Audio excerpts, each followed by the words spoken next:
প্রধানমন্ত্রী শেখ হাসিনা পালায়নি। আপনারা জানেন যে বঙ্গবন্ধু তনয় ছাত্রদের আন্দোলনের সমস্ত দাবি মেনে নিয়েছিলেন এবং যে ছাত্র মারা গিয়েছিল বঙ্গবন্ধু তনয়ের নিন্দা জানিয়েছিলেন, শোক জানিয়েছিলেন, দুঃখ প্রকাশ করেছিলেন এবং বিচার বিভাগের তদন্ত কমিটিও করেছিলেন। কিন্তু 5ই আগস্ট আপনারা দেখেছেন যে বঙ্গবন্ধু তনয় পালায়নি। সাধারণ জনগণের জন্য বঙ্গবন্ধু তনয় বলেছিলেন গণভবনের দ্বার উন্মুক্ত, কিন্তু সেদিন এই সাধারণ ছাত্রদের সামনে রেখে সেদিন আপনি জানেন জেলখানা ভেঙে জঙ্গিরা বের হয়ে এসেছিল।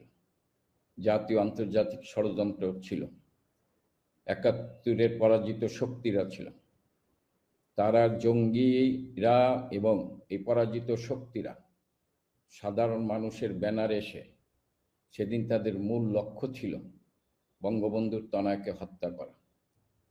5ই আগস্ট যারা গণভবন হামলা করেছিল এই জঙ্গিরা কিন্তু বঙ্গবন্ধুর তনয়কে হত্যা করত।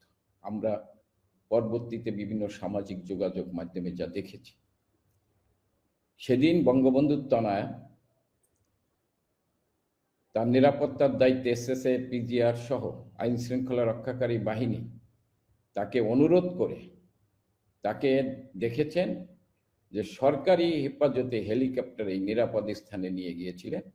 বঙ্গবন্ধুর তনয় যেতে চেয়েছিলেন না, কিন্তু তাকে নিয়ে গিয়েছিলেন যে আপনি এখানে থাকলে আপনাকে মেরে ফেলাবে, যার ফলে আইন শৃঙ্খলা রক্ষাকারী বাহিনী তার জীবন রক্ষার্থে তাকে কিন্তু প্রকাশ্যে, গোপনে পালিয়ে নিয়ে যাননি, প্রকাশ্যেই সরকারি বিমানেই তিনি নিরাপদ স্থানে গিয়েছিলেন।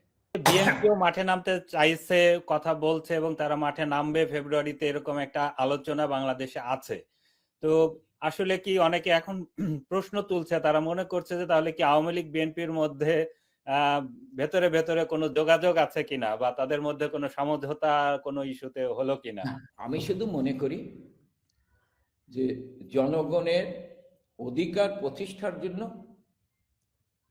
জনগণের ভালোর জন্য, জনগণ যদি ভালো থাকে, শান্তিতে থাকে, নিরাপদে থাকে, দেশের মানুষ যদি ভালো থাকে এবং দেশ যেন অসাম্প্রদায়িক বাংলাদেশের দিকে বাংলাদেশ থাকে, সেই ক্ষেত্রে যারা কথা বলবে আমরা তাদের সাথেই আছি। আমাদের মূল লক্ষ্য হচ্ছে একটি অসাম্প্রদায়িক বাংলাদেশ, মুক্তিযুদ্ধের বাংলাদেশ, গণতান্ত্রিক বাংলাদেশ। সেই ক্ষেত্রে আমরা এই ব্যাপারে কথা বলবো।